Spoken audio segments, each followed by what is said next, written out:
Sí, buenas tardes.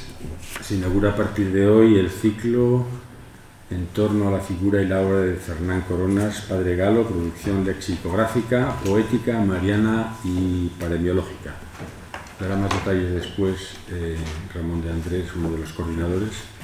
Y bueno, lo que quiero decir en primer lugar es que precisamente esta mañana falleció Oliva Bello, justamente la parte del legado del Padre Galo que ella tenía, la trajo aquí la semana pasada su pariente, sobrino creo que es Ramón García Bello, y también hay que dar las gracias a Leopoldo Tolivar porque también hizo gestiones para que este fondo llegase al RIDEA, ¿no? A esos fondos se unen los que el otro día dije, con alguna equivocación, que hoy subsano, el de Teresa Méndez, también es otra parte importante del fondo del Padre Galo, que entregó aquí su marido, su viudo, Luis Santullano, y que ya está hace años incorporado al RIDEA. Y por último, pues la parte grande, más importante que tenemos de ese fondo, más notable, era de la familia de Modesto González Cobas,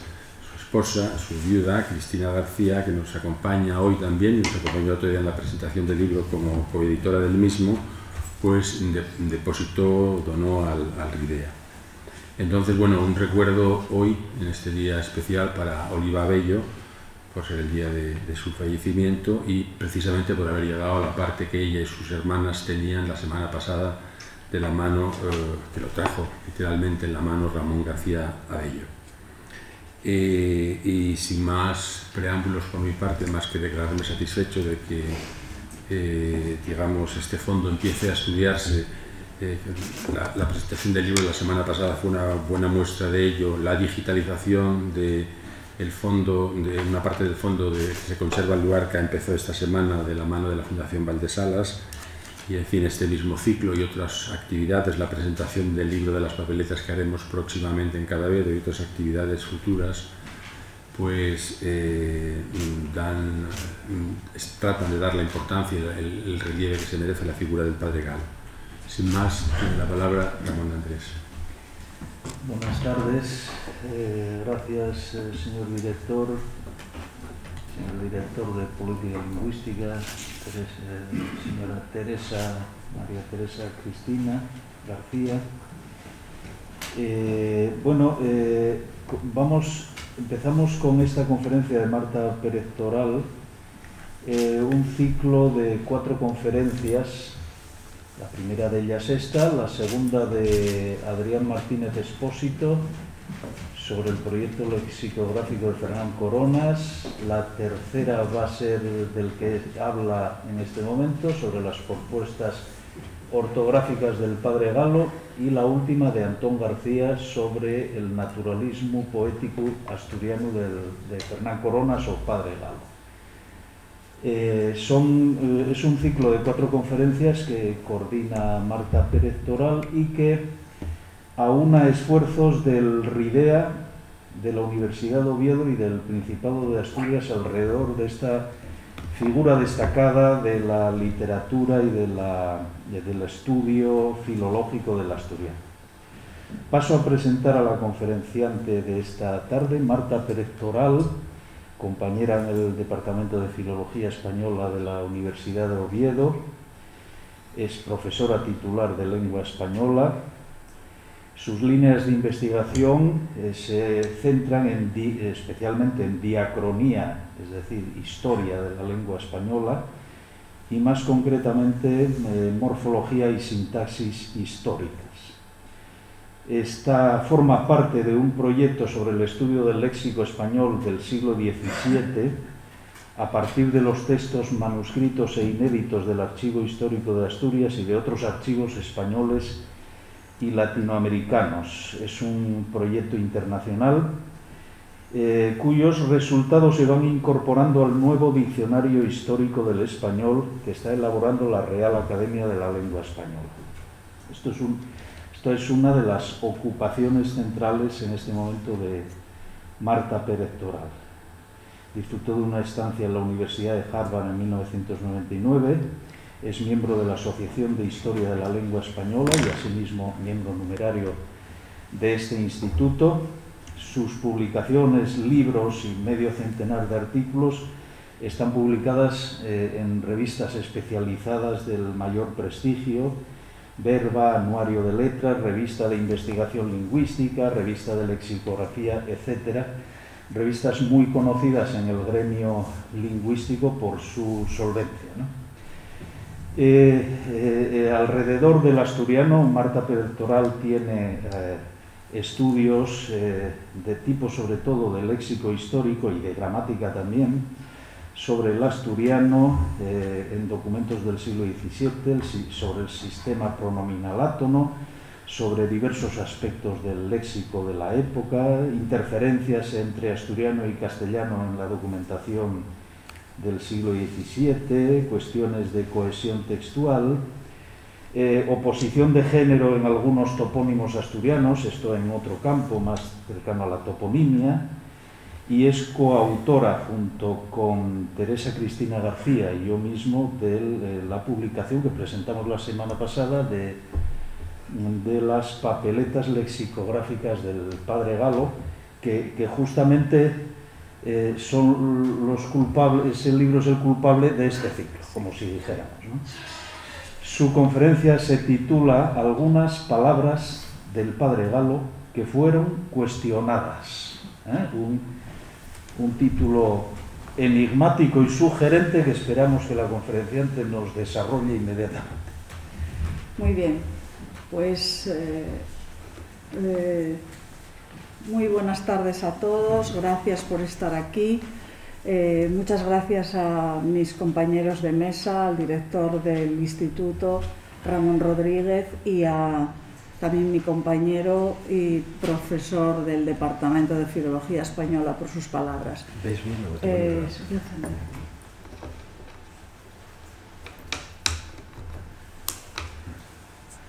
voy a quitarme esto. Sí. Gracias. Bueno, pues voy a empezar mi exposición que he titulado Palabras del padre Galo cuestionadas, o algunas palabras del padre Galo que fueron cuestionadas, que bueno, espero poder despertar cierto interés por lo que en su día pasó relacionado con el padre Galo. Si me lo permiten, voy a empezar con unas pinceladas sobre la biografía de Galo Antonio Fernández y Fernández Cantera, el padre Galo, o Fernán Coronas, que nació en Cadavedo el 7 de agosto de 1884.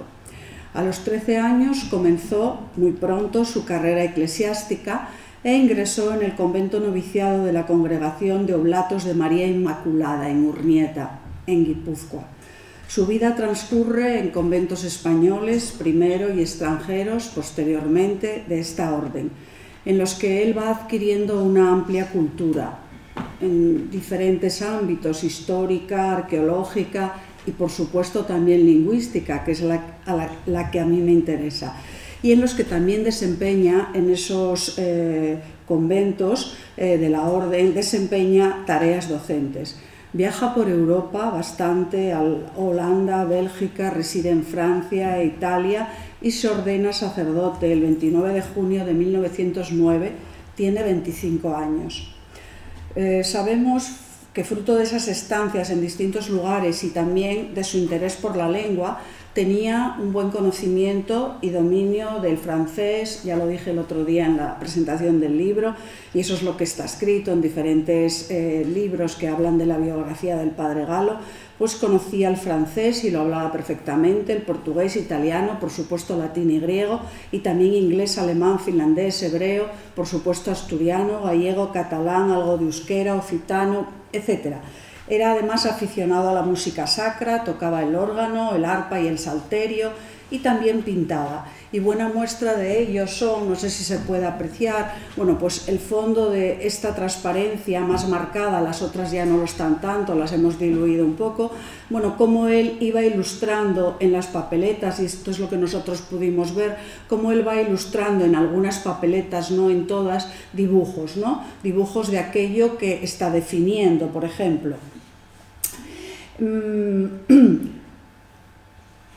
Por todo ello, yo me atrevería a decir que el padre Galo era un hombre del Renacimiento, un humanista culto y con capacidades sobradamente demostradas en muchas disciplinas.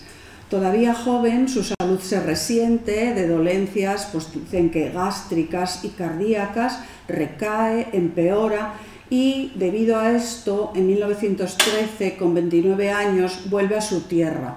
Me ha facilitado el cronista de Cadavedo una serie de hitos cronológicos de la biografía del padre Galo, que bueno, intentaré incorporar. Parece ser que él a toda costa quería de alguna manera abandonar la orden. Entiendo que no tanto por abandonar la orden, sino por volver a su tierra con diferentes disculpas, una construcción de una capilla, la fiesta de la regalina, la salud de su madre, etc. Bueno, pues en 1913, con 29 años, vuelve a su tierra, primero a Cadavedo y luego a Villanueva de Trevías, donde ejerce como párroco. Y se centrará aquí ya de verdad en sus estudios lingüísticos, en sus composiciones poéticas, paremiológicas, etc. Se sabe que en los años finales de Cadavedo, Fernán Coronas vivió casi en la indigencia, sin apenas recursos. Finalmente hubo de ser operado de una hernia inguinal estrangulada que le provocó graves secuelas. Su gran amigo, Casimiro Cienfuegos, abonó precisamente la intervención quirúrgica, pero él murió en el Hospital Asilo de Villar el 28 de enero de 1939. Tenía 55 años. Por lo que respecta a la obra de Fernán Coronas, sus poemas más antiguos, dice Antón García en su publicación de 1993, son de los primeros años del siglo XX. En 1912 comienza a escribir en castellano su gran poema histórico-religioso, Poema a Covadonga, que él, el autor, organiza en 7 libros, de 2 partes cada uno, cuya segunda redacción parece que la tenía acabada en 1925. Pero no sería la última, pues sobre ella hizo anotaciones años después. Hasta los años 20 escribe sus poesías en castellano, miles de poemas. Algunos incluso están fechados en el mismo día. Pero a partir de la segunda mitad de los años 20 se dedica a la producción poética en asturiano. Escribe según el habla de Cadavedo, a la que él llama Faliecha. Y también se dedica a sus estudios filológicos y etnográficos. El mismo Antón García se refiere a ello en estos términos. Desgraciadamente, d'esti, se refiere a la labor filológica, no conocemos todavía nada, ni en la gramática ni en el diccionario. Lo dice en el año 93. A partir de su regreso a Asturias comienza a escribir una gramática del bable occidental, hoy totalmente desaparecida, no sabemos nada. Esa gramática ya en 1928 estaba muy avanzada, según el semanario Luarca. Redactará también un vocableiro valdesano o diccionario de la Faliecha, formado por unas 14.000 papeletas. El propio autor comenta en una conferencia que pronunció en el Casino Popular de Luarca que en 1927 tenía 9.000 papeletas acabadas y ordenadas. Ese vocableiro valdesano era desconocido hasta que recientemente el RIDEA publica a finales del 2021 el volumen titulado Papeletas lexicográficas del padre Galo, en una edición realizada, ya lo ha dicho antes mi compañero, realizada por Ramón de Andrés, María Teresa Cristina García y quien les habla. En dicha publicación se reúnen las casi 6.000 papeletas pertenecientes al Fondo González Cobas. Nos consta también que en la Fundación Valdesalas se hallan depositadas, junto con otros manuscritos, algo más de 1 millar de papeletas lexicográficas. En vida de Fernán Coronas, algunas de sus obras literarias se editaron. Cantares Floridos, en 1915, en Barcelona, la obra en prosa Un lirio del valle, en 1924, en Madrid, el opúsculo poético a Jovellanos, en 1932, también en Madrid, así como colaboraciones y algunas poesías, tanto en castellano como en asturiano, que él fue editando en el semanario Luarca a partir de 1922, con la ayuda de su buen amigo y también poeta Casimiro Cienfuegos. Pero aparte de estas escasas 4 publicaciones y algunos poemas, Toda su obra poética, filológica y paremiológica era bastante desconocida. Tuvieron que pasar unas cuantas décadas después de su muerte, en 1939, para que apareciesen los primeros estudios a partir de los años 70. De 1974, y publicada por el Ayuntamiento de Luarca, es la Antología Lírica Valdesana, Versos a Luarca o de luarqueses. Esta antología dedicaba 3 o 4 páginas nomás a Fernán Coronas, pero era algo. En 1984, coincidiendo con el centenario de su nacimiento, la Consejería de Educación, Cultura y Deportes del Principado de Asturias edita el libro Rimas y Refranero. En 1985, Xoán Bello publica el trabajo titulado Ensayo d'una renacencia, Fernán Coronas. En el 87, Ana Cano, Unes cartes de Fernán Coronas. Ambos, estos dos estudios, en lletres asturianes. Y en 1989, Prieto Pérez y Rodríguez Cueto publicaron 6 poemes del padre Galo recuperados. A esta nómina se suman los varios trabajos de Antón García, de los que destacaré la valiosa edición de la obra de Galo titulada Poesía asturiana y traducciones, de 1993. Permítanme que tras este breve recorrido por la vida y la obra de Fernán Coronas vuelva atrás, concretamente a los años 70, para ir centrándome en el objeto de esta conferencia. Corría el mes de octubre del año 1974, cuando Carlos Rico Abello, cuya familia tenía una estrecha amistad con el padre Galo, porque eran vecinos, convivían mucho. Él precisamente le dedica un poema a Olivina Abello el día de su nacimiento, que bueno, nos hemos enterado de que ha fallecido. Pues, como decía, Carlos Rico Abello entregó en ese año de 1974, en octubre, parte de la obra poética y paremiológica de Fernán Coronas. En ese momento la obra era prácticamente desconocida, la entregó al Instituto de Estudios Asturianos para su publicación. Unos meses después, Jesús Neira, miembro del instituto, emitió un informe positivo y el Comité de Cultura decidió publicar dicha obra. Es el año de 1975. No obstante, en un apéndice o notas firmado por los dialectólogos Jesús Neira y Lorenzo Rodríguez Castellano, estos aclaran que lo que emplea Galo, dicen, no es siempre el lenguaje de Cadavedo, sino que lo mezcla con, y cito palabras textuales, modos de decir del bable central. No obstante, los dos informantes quieren dejar claro en ese apéndice que no se altera el valor de la obra de Galo. Pero el asunto no quedó ahí, y a partir de ese momento comienza a unir y venir de cartas entre, por un lado, Carlos Rico Abello, que posee los manuscritos, y por otro, el Comité de Cultura del IDEA, que dice no entender en ocasiones el dialecto empleado por Galo. En abril de 1976, el IDEA decide que en tanto no se aclaren ciertos términos y expresiones de los manuscritos de Galo, la publicación no podrá llevarse a efecto. Nuevamente, el 18 de agosto de 1976, Rodríguez Castellano envía una carta a Rico Abello, en la que le pide, una vez más, que aclare algunas palabras que figuran en una relación que le adjunta. Se trata de 107 palabras, que supuestamente no encajan como léxico del asturiano occidental.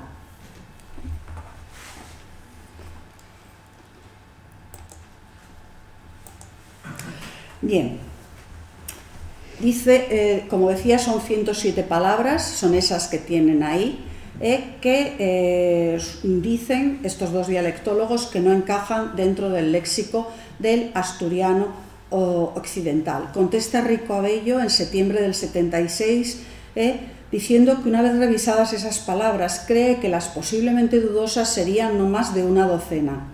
Sigue el intercambio de misivas y finalmente, el 28 de noviembre de 1977, la Secretaría del Instituto de Estudios Asturianos comunica a Rico Abello el acuerdo tomado por el Comité de Cultura de la institución de no publicar las rimas valdesanas.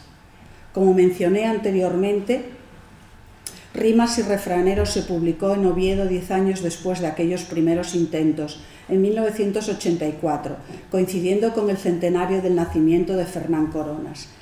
Bien, tienen ahí en la transparencia las palabras que se le envían a Rico Abello en una relación. Esto, bueno, aparece en Rimas y refranero en las páginas 12 y 13, y bueno, pues lo que yo he hecho es intentar explicar o intentar entender si esto es así, entender si esas palabras son o pueden pertenecer como léxico habitual al asturiano occidental o no.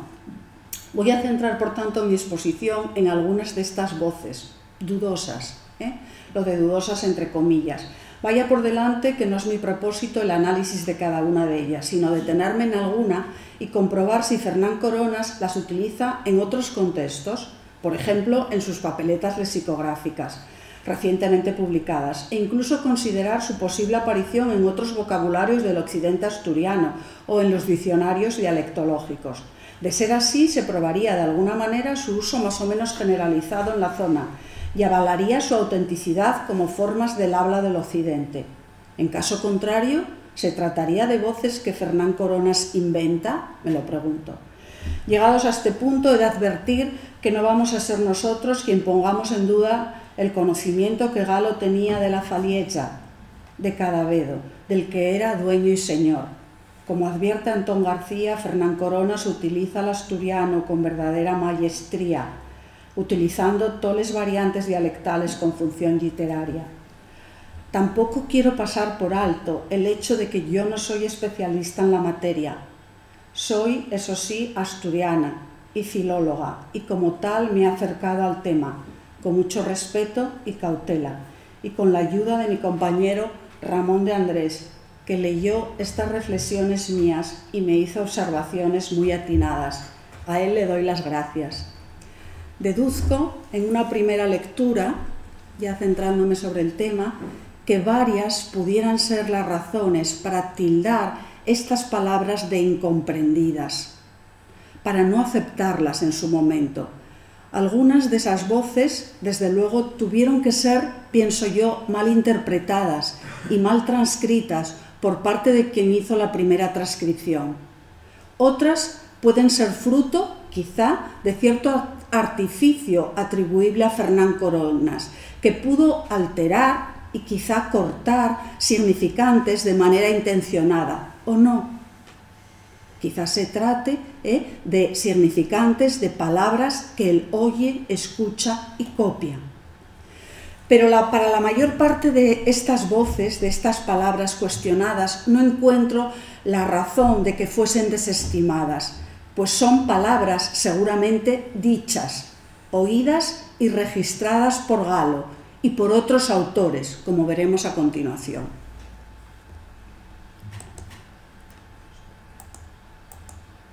Bien,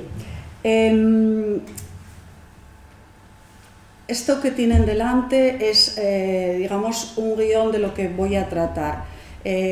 Para mí, esas pueden ser tres de las razones que en su momento llevó a aquellos dialectólogos a no entender lo que tenían delante.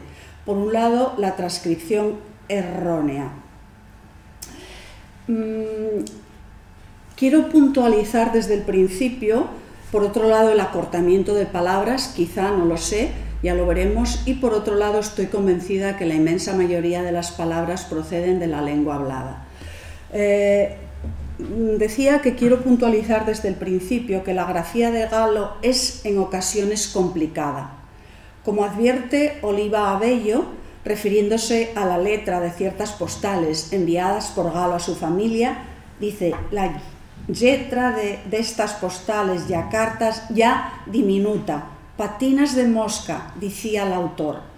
Efectivamente, entendemos, creo que nosotros, perfectamente esta metáfora. Nosotros mismos, para la edición de las papeletas lexicográficas, hemos leído más de 2 y 3 veces las casi 6.000 papeletas y nos consta que sus textos manuscritos se pueden malinterpretar por la propia escritura del autor, también por el estado del escrito o del papel, a veces mal conservado y deteriorado por la humedad, por el paso del tiempo, etc. Dicho lo cual, observamos que la confusión de la letra U por la letra N y viceversa en los manuscritos es relativamente frecuente. Leer una N donde es U y al revés. Así que el interrogante que en su día se planteó con estas palabras que tienen en estos tres pares, las palabras que tienen a la izquierda son tres palabras que aparecen en esa lista de 107 y son una palabra extrañísima, neku, neius y fuen, que se interpretaron o se escribieron en lugar de bueku, hueyus y fueu, respectivamente.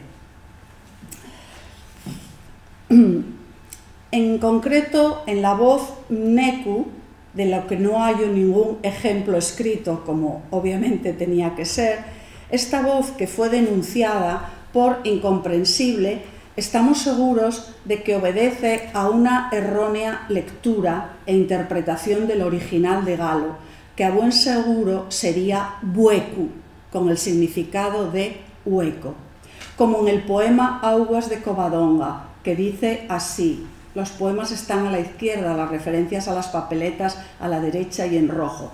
Las augas del torrente baixan al son dun canto de vitoria, ya sonan su la hueca pena, las 1000 campanas de la nuestra gloria.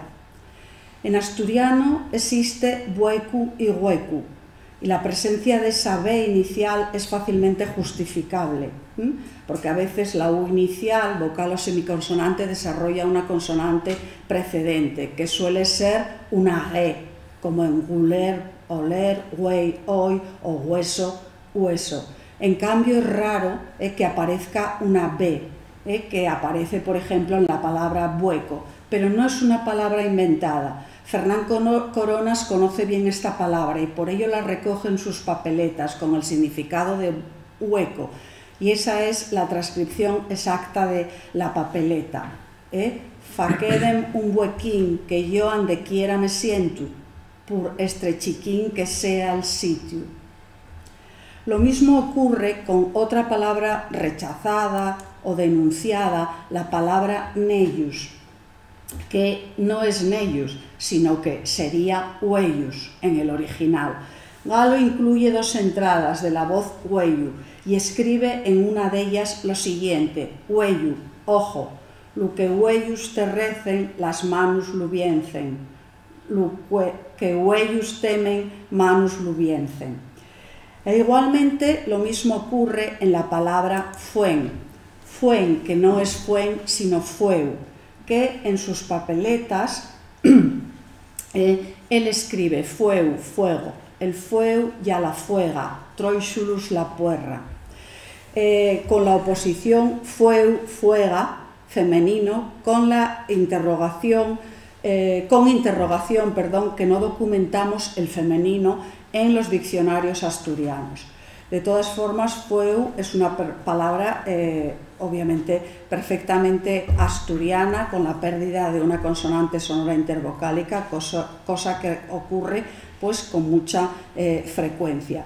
Bueno, podemos concluir en esta primera parte que algunas de las voces que en su día no fueron comprendidas no lo fueron no porque no fuesen voces del asturiano occidental, sino porque estaban ante una transcripción errónea. En cualquier caso, podía haber sido reinterpretado, cosa que no ocurrió.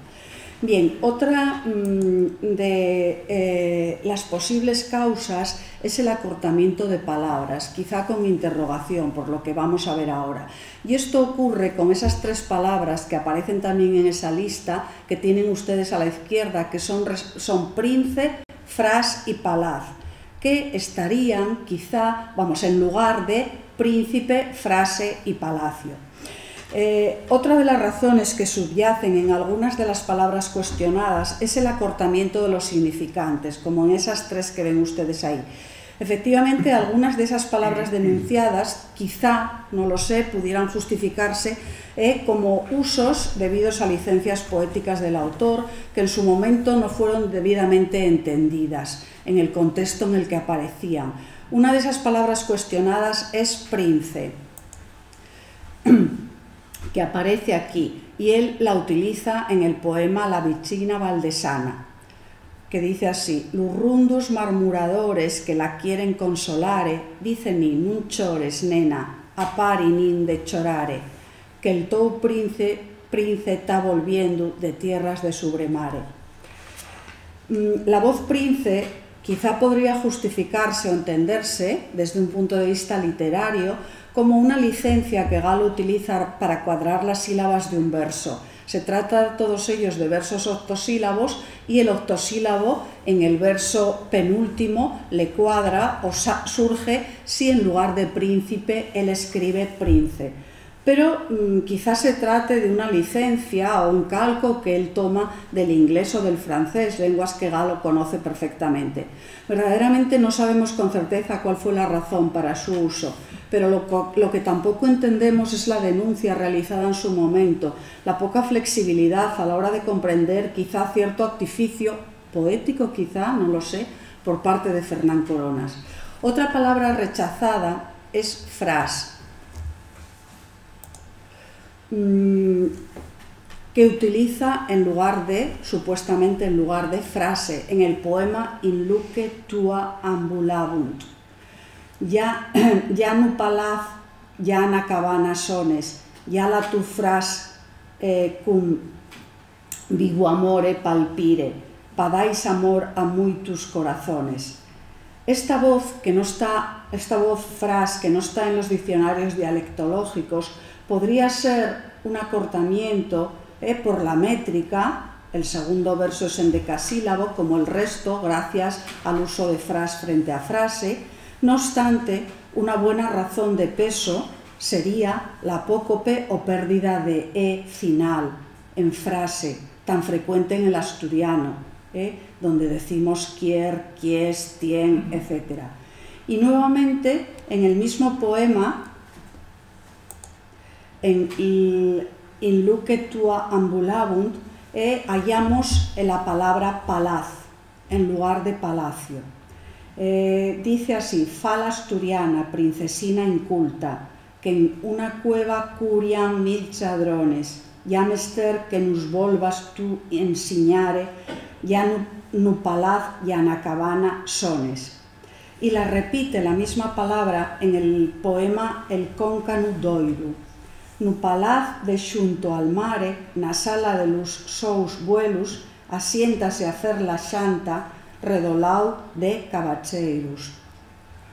Quizá una vez más la métrica forzó el acortamiento de palacio en palaz para conseguir en el primer caso, en el primer poema, un endecasílabo y en el segundo un verso octosílabo.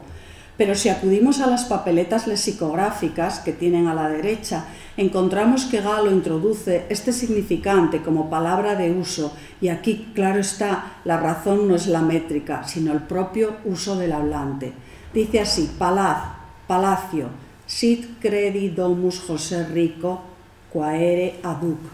Consúltese Palaz de Rey. Ese topónimo es hoy Palas de Rey, en la provincia de Lugo, con pérdida de la vocal final. Es cierto que la voz palaz no está documentada, pero el Diccionario General de la Lengua Asturiana recoge la variante palazu, que bien pudiera en el habla perder la U final, al igual que ocurre en rapazu y rapaz. De este grupo de palabras podemos concluir que Galo, en sus poesías, pudo permitirse ciertas licencias literarias, como tantos otros lo habían hecho antes que él. Ciertos cambios, alterando en ocasiones significantes, en mor de la rima, del cómputo silábico, o porque sencillamente lo oyó y así lo documenta en sus escritos. En tercer y último lugar, voy a referirme a un grupo de palabras que también están en esa nómina y que, desde luego, son palabras que Galo toma sí o sí de la lengua hablada. Más incomprensible nos resulta encontrar en el listado de palabras cuestionadas voces como esas que tienen ahí: ceirus, palontre, carme, estoxa, soufinus, sierna, subarca, ter, agüitas, agüitu, verdoiru, mais, etc. La palabra ceirus aparece en el poema titulado La Capecina del Santu, que dice: pal día de San Silvestre, los toxus de los silveirus han florir en flores roxas, como silvar douro en censo, ya a llucir cada florina más que pábilo dun ceiro. Una posible explicación pudiera ser la necesidad de rimar en asonante los versos pares acabados en silveirus y en cesus. No obstante, si acudimos a las papeletas lexicográficas, allí Galo recoge ceiru y da esta explicación: ceiru, cirio, como yo pensaba. Los vaqueiros que falan mal siempre dixeron ceiru, y es algo que dice Mai, su madre. Incluye, por tanto, Galo la palabra ceiru como perteneciente al entorno oral cercano, el de los vaqueiros, al tiempo que cuestiona con el interrogante el dicho de que falan mal. De la voz palontre, que tenemos a continuación, que en su momento tampoco fue entendida, lo más lógico sería suponer que sea el resultado de una errónea transcripción o confusión de O por A, ya que las formas generales son alantre, palantre, delantre, es decir, palontre he usado en lugar de palantre. En el poema Na renovación de Mayu leemos: y al corazón de gracias riquecido, cun cántigus respuende agradecido. Ya chana, sele, cándida y cheda, palontre ve la clarenciosa breda. Y Galo, en sus papeletas, incluye alontre, con O y no con A, en esta ocasión que voy a mencionar, como palabra de uso, y escribe alontre, alantre, influida por Ayó, en K. Vila, el 13 del 10 de 1929. Por tanto, entendemos por esta entrada lexicográfica que palontre no es fruto de una confusión, sino que es voz de uso. Palantre quizás sea más regular, si tenemos en cuenta una vez más las papeletas, donde Fernán Coronas escribe esto en la definición de la palabra tayorga: una tayorga puesta encima la tabla, clavada en un mazarocu, pa que nun escape la cuerda palantre, pa atar un xato, mai. Sin duda, más general debía de ser palantre, porque Menéndez García la recoge, por ejemplo, en su vocabulario del Cuarto de los Valles, con el significado de adelante, y Oliva Bello hace lo mismo también en su vocabulario de la fala, pero ello no invalida el uso de palontre, que Galo justifica, desde luego, sobradamente. Propio de la lengua hablada es también el debilitamiento de consonantes en posición final, absoluta, en voces usadas por Galo, que hemos documentado en sus papeletas como amistad o amplitud, por amplitud o con el significado de amplitud, voluntad o carme, la que tienen ustedes ahí. Esta última escrita sin la N final. Fue también una palabra incomprendida. Aparece en el poema titulado De Rosa Rosarum, cuando de tarde solo crucio pulcarme quieto, pa que las flores cachen, diguis el mieu secreto. Y también se halla Carme en sus papeletas. Fernán Coronas nuevamente la incluye en una entrada, exprofeso Carme, con este ejemplo: llevaron a la iglesia de admiración un maíz panoyau pulcarme, italiano Carmene. La pérdida de N final en cultismos es frecuente en asturiano y está perfectamente constatada en palabras como virxe, carme, examen, dentamen, ditamen, etc. Me comenta el profesor Ramón de Andrés que hace 15 años en la Junta de Toponimia se puso de manifiesto cómo la Plaza del Carmen de Gijón era llamada aún por gente mayor como el Carme. Dicho lo cual, resulta bastante incomprensible cómo en su momento se pudo poner en duda la palabra Carme. Otra de las voces en entredicho es la forma verbal estoxa, que hallamos en el poema titulado Nel estrenón del teléfono. Escribía Galo, ya un día, señores, que nun se vio noutros sieglos, un día que nos estoxa, lo ansiao con muitos deseos. Galo recoge dos entradas de la palabra estoxar, solamente he traído aquí una, que dice así: estoxar, lograr, salvar. Si quieres estoxar un alma, fai falta abrir las entrañas, ya sacai la criaturina pa bautizala. Equivale salir avante, chograr. Aunque Menéndez García documenta estuxar con U, antojar, con el significado de antojar, en el Cuarto de los Valles, hoy tanto el diccionario de la Academia de la Lingua como el diccionario general de la lengua asturiana recogen estoxar, con la acepción, entre otras, de llograr, salir, y Oliva Bello incluye el verbo pronominal estoxarse, estropearse, ya era guapa, pero estoxouse, significado que también el diccionario de la Academia recoge como estropearse, dase una persona. Otra palabra cuestionada es choufinus, que la emplea Galo en el poema Huyendo la vaguesía. Güey, como chobus, esfamiaus, ahuchan las ondas espumiantes y amontan como estórdigos choufinos sobre el peneu más grande.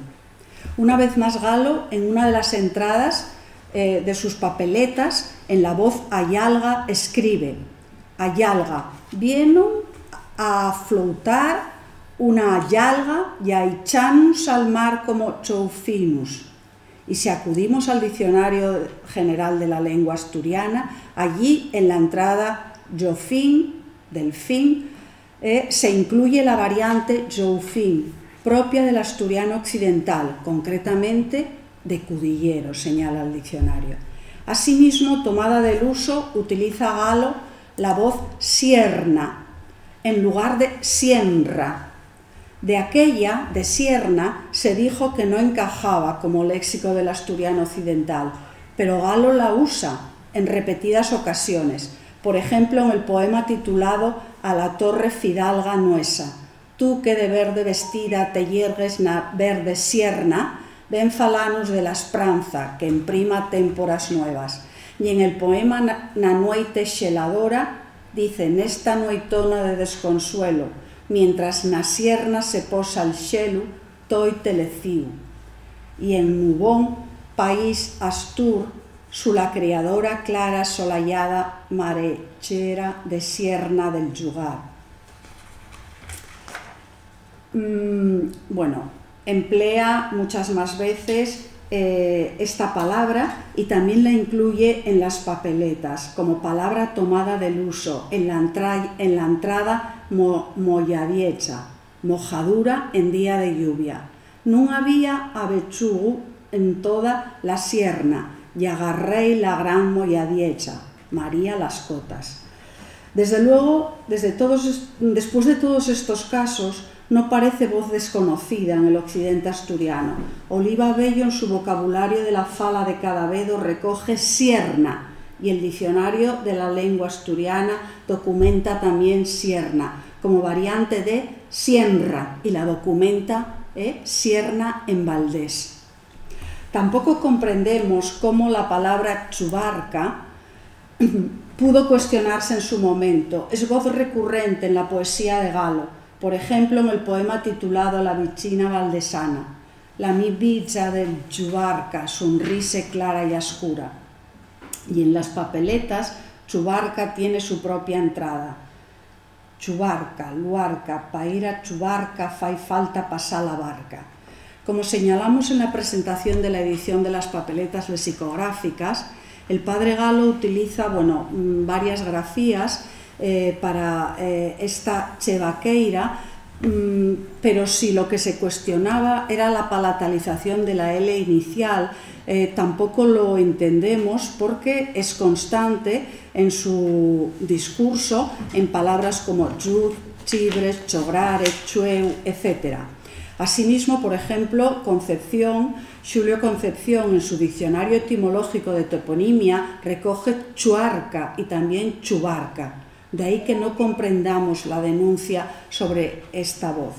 Tampoco nos explicamos por qué surgieron dudas en torno a la palabra ter, que significa estar, que no documento en la poesía de Galo que he consultado, pero que sí recoge él en sus papeletas. Dice así: ter, estar, auquier que teas, fai como veas. Y además incluye en las papeletas otras 3 entradas del binomio ter y tar, con este orden, primero ter y luego tar. Y en una de ellas escribe ter y tar, estar. Hay que ter sacando cargas douca, a fuercia de fuercias. Lo utiliza en muchas más ocasiones, por ejemplo en arrequeixare, en las papeletas, dice ter nun requeixo, arrinconar, o ter nayen, estar distraído, no hacerse cargo, o en barbar, dice tien que ter panoyau, por ejemplo. Aquella vaquina tiene las patas engueridas, de tanto ter na corte, o por ejemplo tiene el pelleyu encetau de ter na cama, o aquella madera podre debe ter llena de gusaninos, etcétera, etcétera.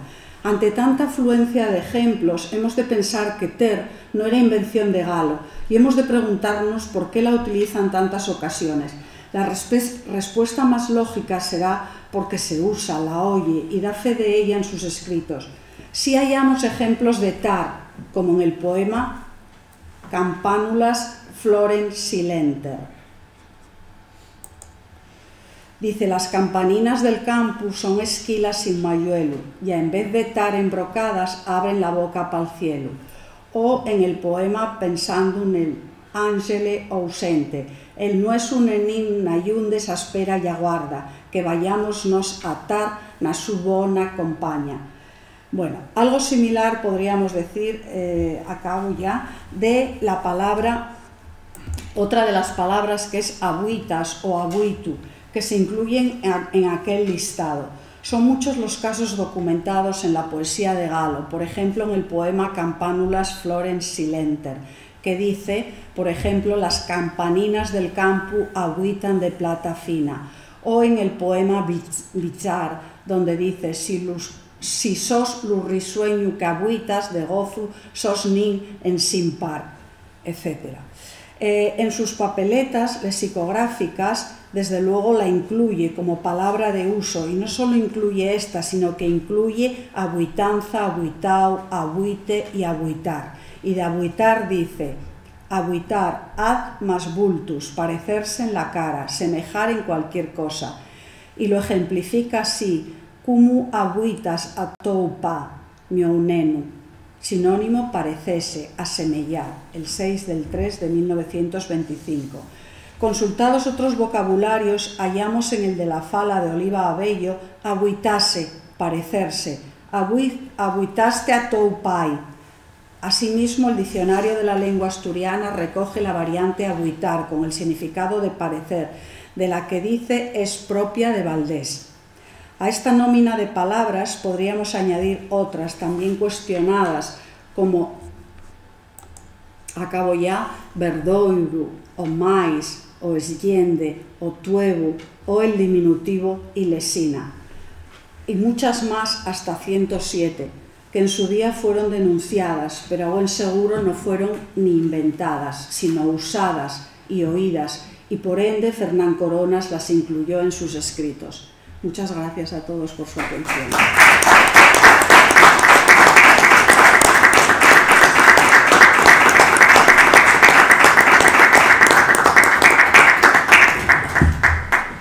muchas gracias por esta magnífica conferencia. La verdad es que sorprende que le dejo la palabra a Ramón Andrés, pero voy a decir una cosa solo, que dos pesos pesados de la filología y la dialectología de ese instituto, como Jesús Neira y Lorenzo Rodríguez Castellano, hayan encontrado, bueno, pero tú nos das la clave de casi todo, ¿no?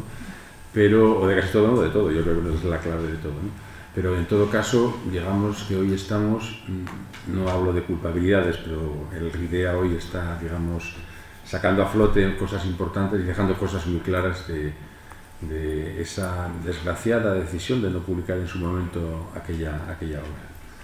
Ya, Ramón, tú que eres experto en esto, dirige el coloquio, porque ahora habitualmente tenemos un coloquio, como siempre ocurre.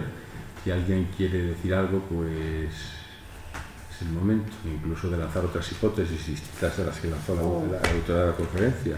Sí. Bueno, yo después de escuchar a Marta, aunque conocía el original, tengo la sensación de que esta es una conferencia necesaria, muy necesaria, y supone una reparación a la figura del padre Galo, que en aquel momento, pues por razones que, en fin, que quede muy claro que la figura de Jesús Neira y de Lorenzo Rodríguez Castellano merecen todo nuestro respeto y son referentes en la dialectología asturiana y lo serán. Pero desde luego llama la atención cómo se pudo haber caído en este... Bueno, fue un error, ¿no? Quizá en algún momento el padre Galo pudo haber, sí, hecho algún artificio léxico, pero los casos que se nos muestran aquí, empezando por los de error de lectura, nosotros viendo papeletas del padre Galo tuvimos que volver atrás con la U y la N, pues vamos, era una trampa constante, ¿no? En fin, no me atrevo a decir nada, ni me corresponde aquí en mi papel, ¿no? Entonces yo creo que, en fin, estaría muy bien que en el público, pues, entráramos en algún tipo de diálogo, de preguntas, comentarios. Se abre el turno.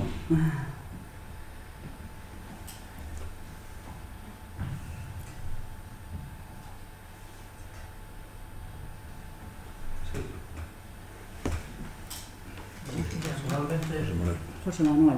Sí. José Manuel es el cronista oficial y pregonero de Calavera, para los que estén.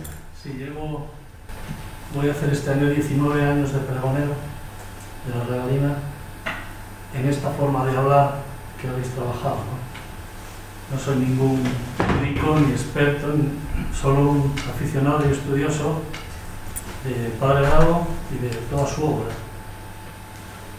Esto personalmente me emociona muchísimo porque, bueno, expertos de su calidad hayan estudiado esta forma la forma de escribir del padre Galo, no de escribir, sino de recoger cómo se hablaba en aquella época en la que él vivió, que es así, tal cual como se dice, ¿no?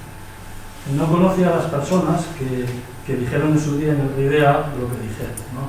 Desgraciadamente. Sí tuve conocimiento de ello, y el día que tuve conocimiento de ello lancé un grito despavorido después de haber estudiado primero lo que era el padre Galo y su trabajo, ¿no? Y forma de hacerlo.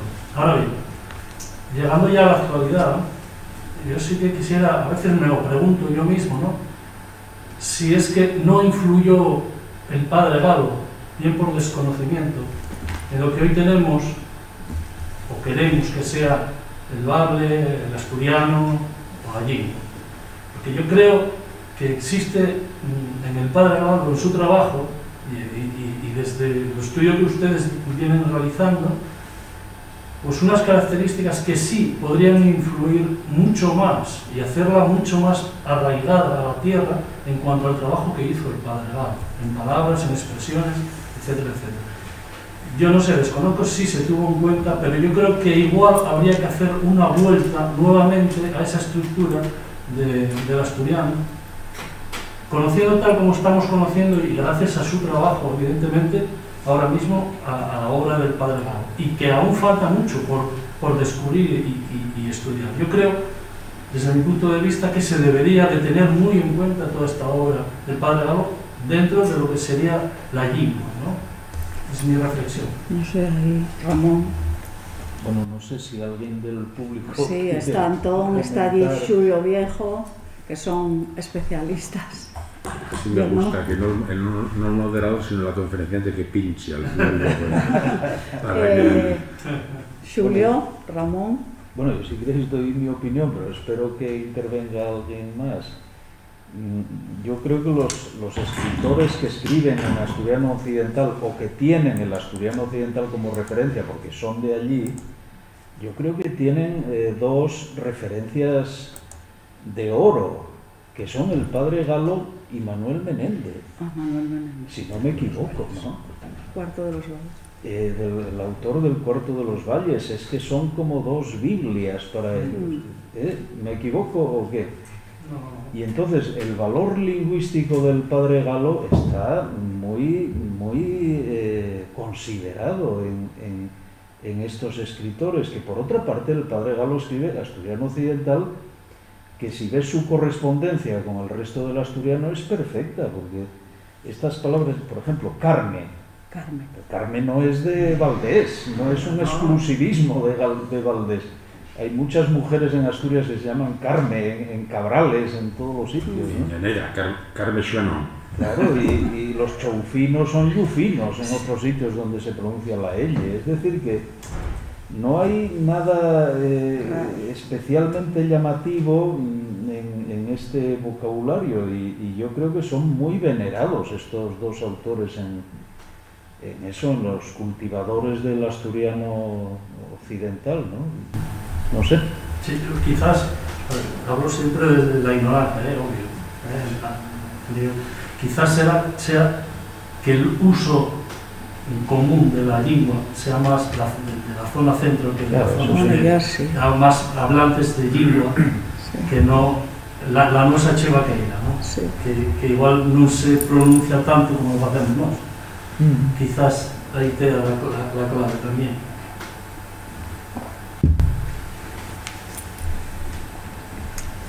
Yo, desde mi humilde puesto que ya mencioné, estoy contenta porque... no, se oye. Digo que desde mi humilde posición de filóloga, sí, en general, estoy contenta porque de alguna manera, no sé, el RIDEA cumple con algo que estaba pendiente. Y fue algo que se me ocurrió leyendo Rimas y Refranero, que es un volumen que me había regalado mi amiga Teresa Cristina.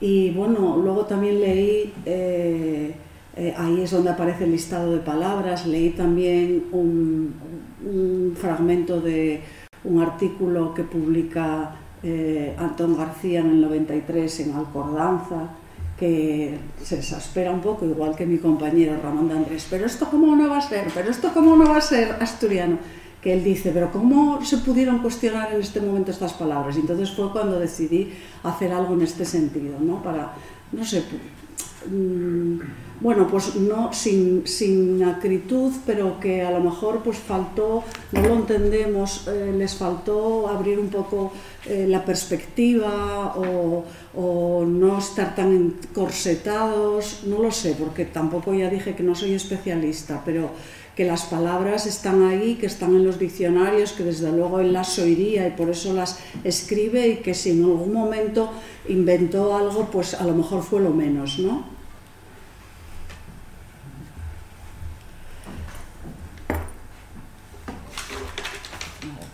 ¿Alguna palabra más? Bueno, Habla de la próxima conferencia. Sí. Y la próxima conferencia será el martes y se titula El proyecto lexicográfico de Fernán Coronas, a cargo de Adrián Martínez Expósito. Bueno, lo ya he repetido aquí, Marta, la conferenciante, lo dijo, yo también lo dije, esto es una especie de reparación, Ramón también lo dijo, ¿no?, del RIDEA. Sí. Y si digo, repito otra vez, que me sigue sorprendiendo que dos personas de la categoría humana y científica de Jesús Neira y Lorenzo Rodríguez Castellano, que además era bibliotecario ilustre, una persona a la que yo conocí siendo joven bibliotecario y él bibliotecario ya talludo, pero que era un hombre serio y riguroso, ¿no? Pero bueno, las claves están aquí y estamos en la buena senda. Muchas gracias a todos, como siempre a la representación de Cadaveros, con José Manuel a la cabeza, al director general de Política Lingüística, a Luis Santillano, si no veo mal, es que veo un poco mal, yo creo que está por ahí atrás, ¿me parece o no? ¿O me lo invento? No está. El otro día tenía que haberlo citado y no lo cité, y hoy, en fin, bueno, y a nuestra querida Cristina, Teresa Cristina García, y un recuerdo otra vez especial para Oliva Bello, que en el día de su fallecimiento. Pues sí. Sin más, levantamos la sesión y les esperamos el próximo martes. A las 7. A las 7.